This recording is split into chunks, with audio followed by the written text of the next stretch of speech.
Time is speeding up. Chaos is shifting into a new level, and we feel the pull to unlock the mysteries of the universe. Timeless spiritual wisdom offers the point of stability to navigate these times and to open our greatest potential. So sit back, relax, and enjoy the fun and knowledge of visionary best-selling authors Shri and Kira as they explore these mysteries and invite your higher love to come forward. And now, here are Shri and Kira. Hello everyone, welcome to Higher Love Radio. Namaste, beloved ones, and welcome. You know, this is an extraordinary moment, and our show today really focuses on this creative consciousness and the creative decay, or the consciousness decay. What are you connected to? Powerful stuff, really, in powerful times. Absolutely. You know, every once in a while as we scroll through the internet, we're looking at the different news bites and what's going on in the outer world. We're stunned, absolutely stunned by some of the events that are bubbling forward. And you may ask, now, why would you be stunned? It's only because they seem so antithetical to human nature. The things that are going on, at least in the news, seem to be very contrary to the essence of who we are. You know, do you ever feel that way, right? You look at it and say, how could this possibly be? Just to give you a snapshot as to where we are right now when we're capsulizing this show, regardless of when you're listening to it, it could be right now when this is topical, or 20 years from now, this will still make sense. We are in the midst of an Egyptian challenge, let's just put it that way, going on in the country of Egypt. Bradley Manning has just been sentenced to 35 years for his WikiLeaks participation. Yeah. We have the spouses of journalists being detained in airports simply because they're the spouse of a journalist. We have 3 teenagers in Oklahoma who are murdering people because they were bored. Now, from the outside, that's really quite a bit to make you say, where is the consciousness? What is happening to our world? And you know, we're just at the tip of the iceberg with all this. We have Russia with the anti-gay laws. We have so many other things that are percolating. We have UN inspection teams in Syria where they claim 1,300 people have just been killed by chemical weapons. There is so much happening that it can become overwhelming. You know, it is overwhelming to me. If I try to encapsulate all of this, it's really a challenge. There are layers that make some sense. We've seen patterns in history that are similar to this, and we'll touch on that a little bit, because you know, what purpose is it to pick up a newspaper or look at the internet of what's going on if it doesn't offer some context, some sense of meaning about our world at large? And let's stop there for a second. A sense of meaning about our world at large, meaning our shared world. Exactly, and I just have to jump in because one of the things, Shri, that when you talked about meaning or a sense of context is that what I've been noticing lately is how much, and maybe you've noticed this too, that because we're living in a world of headline news, that people are getting 10-word or less, 10-word explanations. Stories have nothing to do with the headline. Headlines are marketing tools, and we're all being, you know, bombarded with these falsehoods, and the truth is layered, layered, layered, layered, and it does ask, how does this overlay with consciousness? You know, is the truth of consciousness layered? We're living at this moment of this culminating Kali Yuga energy, this kind of like misinterpretation or falsehood perpetuation. Yeah, so let's just deal with that for the moment. Headline news. I thought, you know, when Twitter came out, I thought that was absurd, 144 characters or whatever it is. But then, as we think about it, headline news is less than that.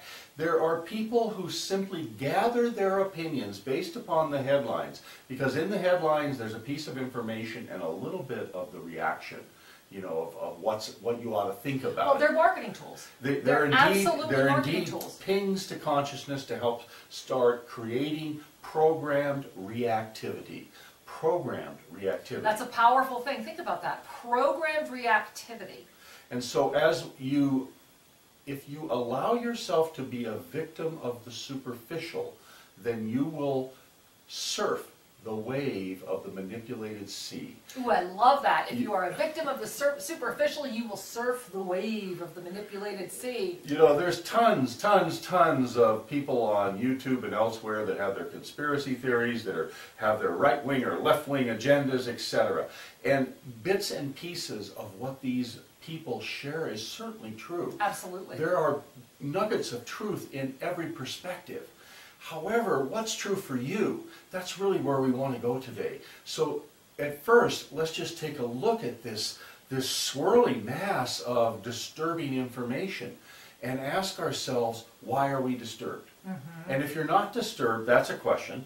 Well, and yet at the same time, Sri, I want to really underscore what you're sharing here, which is if you are having a reaction, right? We were talking about that earlier, this programmed reactivity.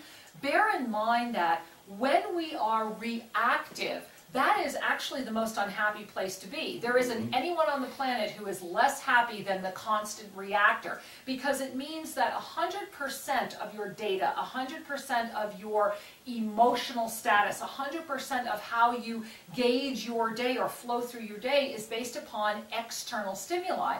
And the external stimuli right now is saying, connect with me. You know, we've talked about this a lot before, and we refer to it as the planetary thought body. Yes. The planetary thought body right now is the headlines. It's the 144 character Twitter feeds. It's the blogs. You know, a lot of emotional energy, thoughts right. that are filled with emotion. You know, it's funny because the other day I did something I don't normally do, but I was very engrossed in the story in Egypt, having recently been there and feeling great empathy for all of the people of that country right now and seeing them as a microcosm of what's coming forward on our country. I was reading a blog that came after a story, and I only had to read about 5 or 6 to realize that it was a dumping ground. It had, by the time I got to 5 or 6, it was off. It had nothing to do with the story, and it was the bloggers looking for a way to argue with each other, to call each other names, to use this veil or this perceived veil of anonymity to connect with the turbulence, to connect with the chaos. And to throw epitaphs or pithy remarks that are so prejudicial and judgmental, you know, that I'm not sure where the payoff is in trying to simply aggravate another being. Well, it's the reactor. See, it's that constant reactor. And with the advent of blog sites and the advent of commentary, you can become supported in your reactivity. And if you're supported in your reactivity, then you're feeding the planetary thought body, and you're attached to the planetary thought body, which means you have, at your greatest essence, allowed the reactivity to become your emotional field. It becomes your norm. Exactly. We're seeking that energetic high, that connection to an inflammatory reality, all the while thinking we're seeking something else. Resolution. Resolution, order, peace, trying to bring a higher sense of how it ought to be, my way or the highway, basically. Which is really, I mean, and I'm not encouraging you to go engage in this, and maybe some of you already are engaged. What I am inviting you to do is to pay attention to how it affects you. Look at the adrenaline. You know, we are adrenaline junkies on this planet. More and more, that is becoming a challenge for people. And certainly these pithy, as you say, interchanges feed the adrenaline. And so, okay, all of that's known. And if anybody thinks a little bit, if just pause and think, you can see that these types of news bites, these types of blog sites are not constructively supporting the greater harmony. Now, this could be argued. There will be those that say, well, you know, we have to have the battle. We have to have the controversy in order to shake out the positions. And all I would say is that thoughtful, meaningful interaction, thoughtful dialogue is very useful. Name-calling, raising voices, trying to encapsulate things into small sound bites glosses over and misses the nuances. So, for example, when we have two groups of people in Egypt, one of them has a committed religious belief around the women wearing veils, around fundamental scripture, and that scripture that they have placed their heart and soul, their commitment in, dictates a certain kind of political reality. The other group is what would be considered more liberal, more open, that say, yes, we have faith in the very same God. However, we believe that there is a permission to express, to evolve, that what was written for one era doesn't apply to another era. Yet the gospel of love, the gospel of reverence, devotion, and respect do apply. And so thus a different political structure would evolve from that line of thinking. Now, I'm oversimplifying a little bit. However, the point I want to make is that, do we yell at each other? Do we bomb each other's cars? Do we attack each other? How does that resolve anything? Well, you know, Shri, this is what we're seeing happening with the blogging. This is what we're seeing happening literally or physically. This is what we're seeing in this world of reactivity. In this world of reactivity, we forget our creativity. When we are the constant reactor, we forget our creative nature. We forget that we are the co-creator. We forget that we have the opportunity to shift, and instead we react, and thereby we dive into the stream of the collective consciousness, which the collective consciousness right now is manipulated. The collective consciousness right now is swimming in a pool of fear, of headlines, of characters, of perceptions that are really very, very powerful and supported. The structures, if you want to talk about it, around them say, please jump in. We'll make the water warm. We'll make it comfy. We'll give you a life preserver. Please jump in. And this is what we're going to talk about in the second half of the show.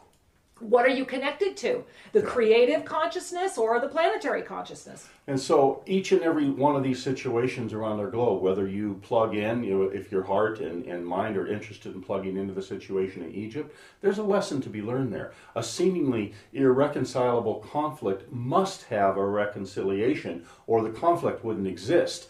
Everything is built of the same unity. It's as if you have this flat thing and it becomes a glove, and now you have independent fingers that look like I'm separated, yet they're part of the same hand.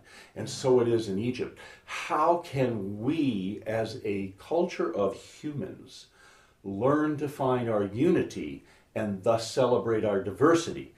Those are powerful questions, and these questions demand an evolution in consciousness. And this is where we're going in the second half of the show. So take a breath, bring a hand to your heart, smile. We're so glad you're here, and we'll be right back.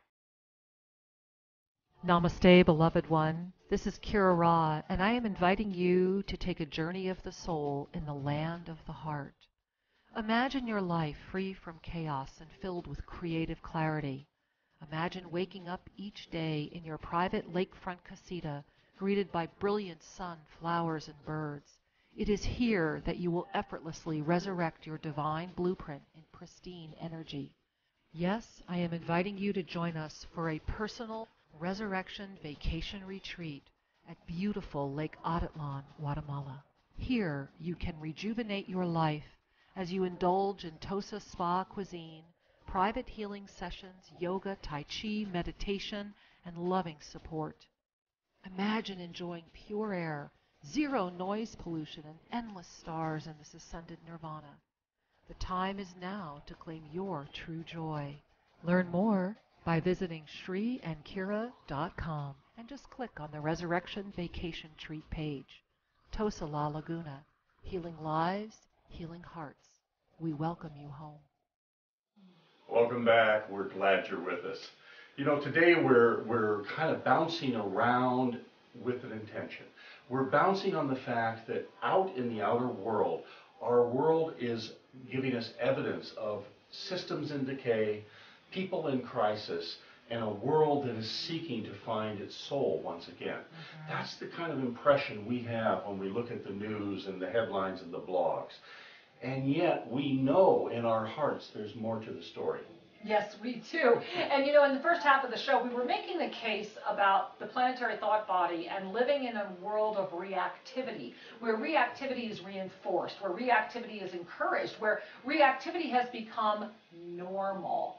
And what we'd like to do in the second half of the show is perhaps explore how this is actually, I like to define it as the two trains coming toward each other, but finding a way where they can kind of reach the point without killing each other. And that is, how does consciousness factor into our reactivity? You know, are they at the opposite ends, or can they come together and unify and help us come forward? There is a greater purpose for what's happening right now. However, I think more than ever, it's becoming more and more difficult to remain above water, so to speak, to remain in the essence of, okay, I know there's a greater purpose. How do I navigate it? How do I find it? How do I bring it into my life? So in a time of building, you know, if we look at a time of building, meaning there is a creative force at work, and there seems to be a continual improvement in abundance, in focus, in joy, in a sense of meaning. That's a time of building. And in many countries post-World War II, there was a building. Even in the countries that had extreme devastation as a result of the war, those decades, those first couple of decades especially, following the end of World War II, were a time of reconstruction.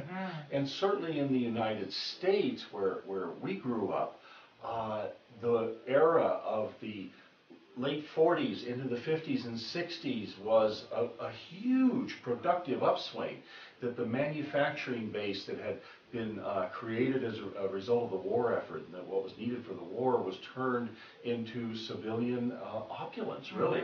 You know, remember the great machines that would vend the sandwiches, and the new cars that came out, and the technologies, and the suburbs, and the tract houses, and the improvements in airline travel, etc. We were in a time of building, and the future seemed optimistic in all ways. That's the same as in the stock market when they call it that they have a bull market. It's as if whatever you bet on will get bigger, will pay off. And so when you're in a time of building, we add our energy to that which we see as the trend.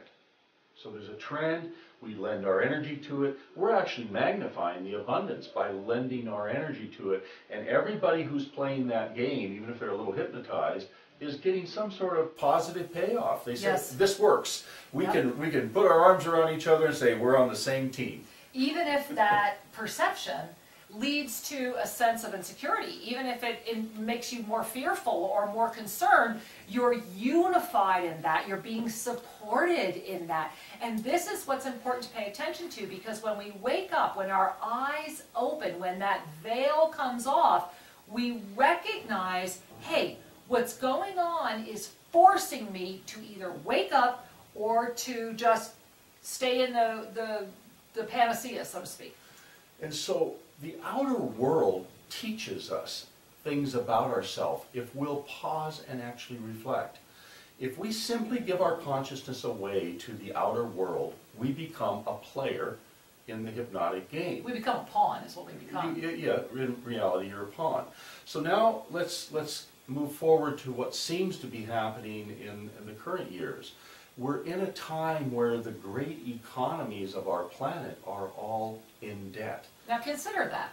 You know, all of them.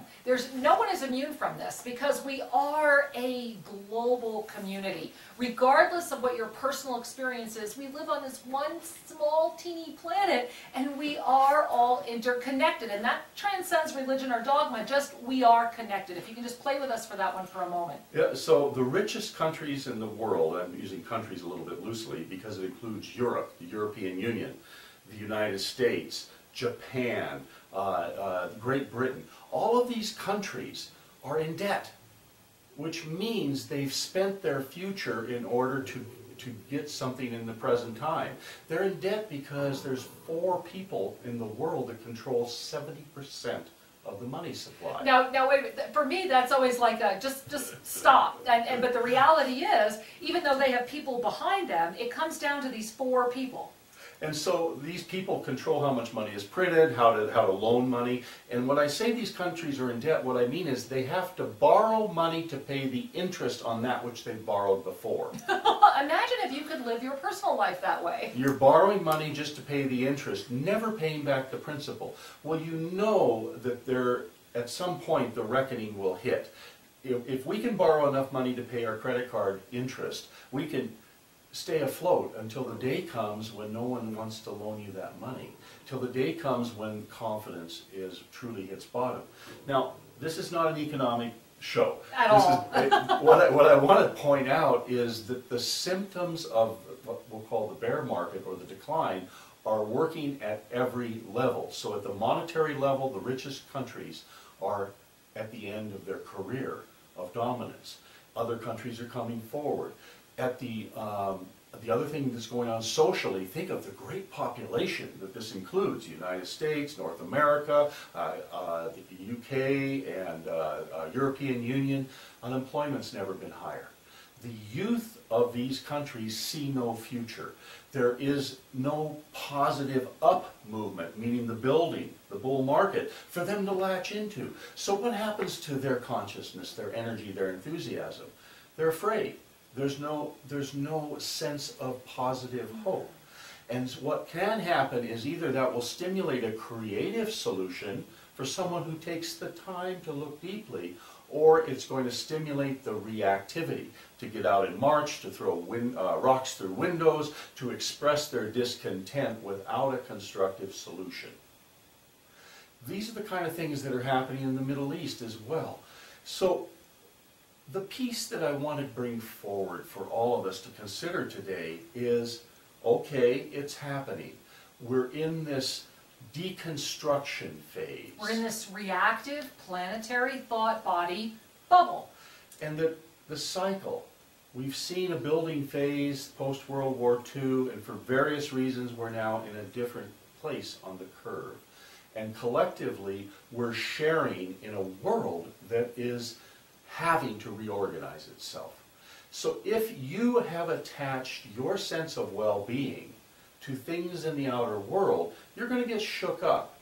That's one of the spiritual benefits of what's going on right now. And it is a benefit. Hear that as a benefit. Because in the world of spirituality, what is essential, what is true, is to align one's consciousness with the essence of who you are, with the essence of the divine, and how the divine flows through you. And so if we look at that graph again, as reactivity is rising, so is consciousness. They're rising together, but they're coming toward each other. So the key is, what happens in your life when the two collide? How do you reconcile the consciousness with the reactivity?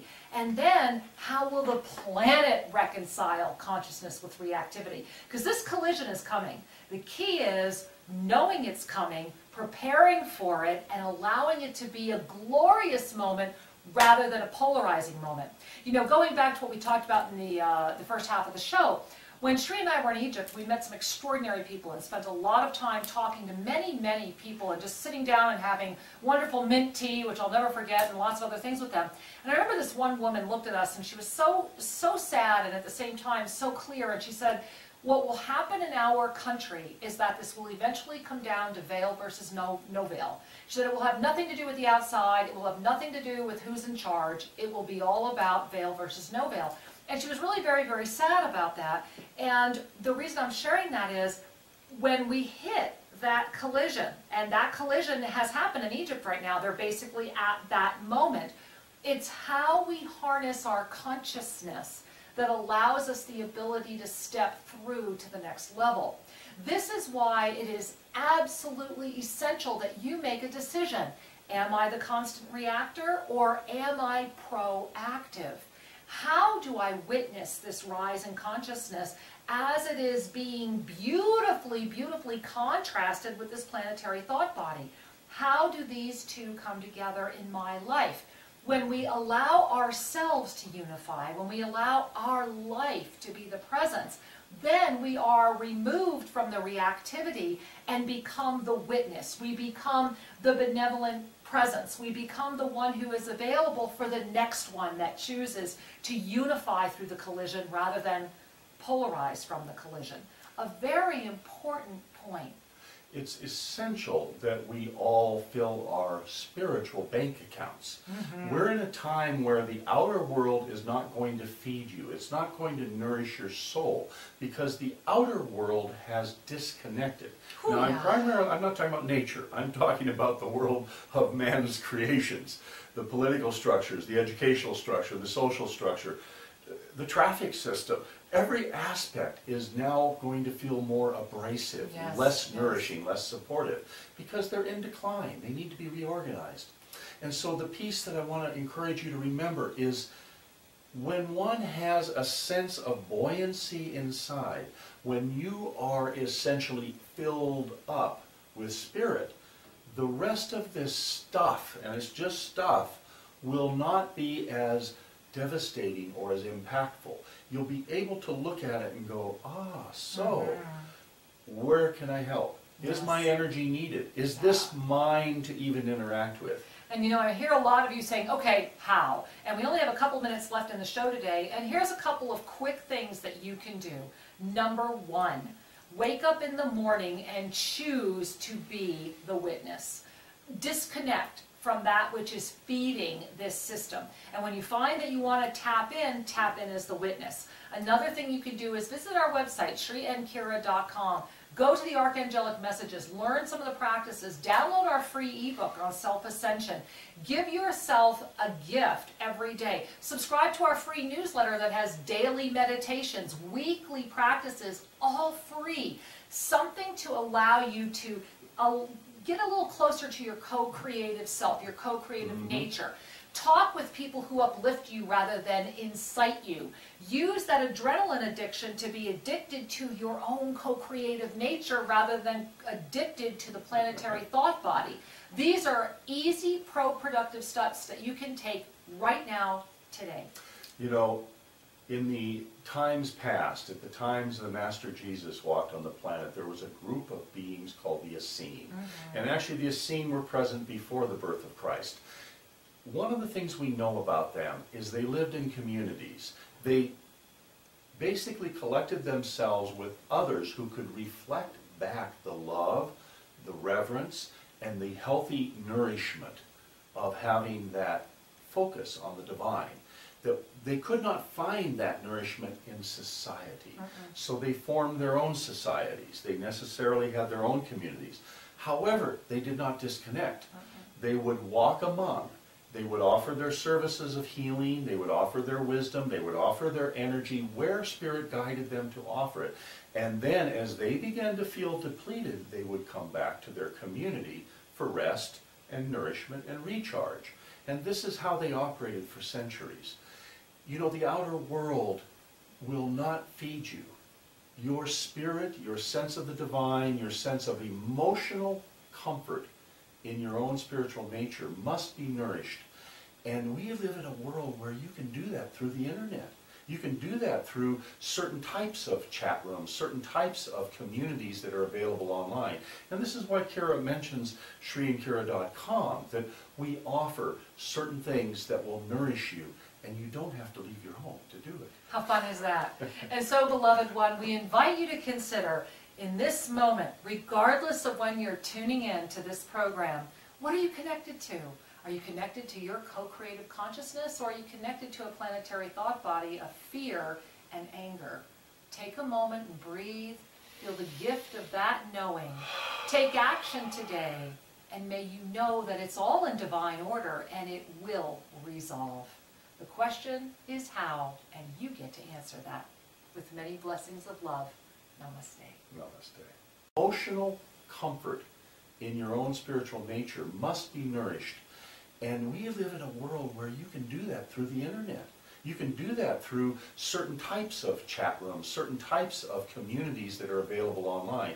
And this is why Kira mentions shriandkira.com, that we offer certain things that will nourish you, and you don't have to leave your home to do it. How fun is that? And so, beloved one, we invite you to consider in this moment, regardless of when you're tuning in to this program, what are you connected to? Are you connected to your co-creative consciousness, or are you connected to a planetary thought body of fear and anger? Take a moment and breathe.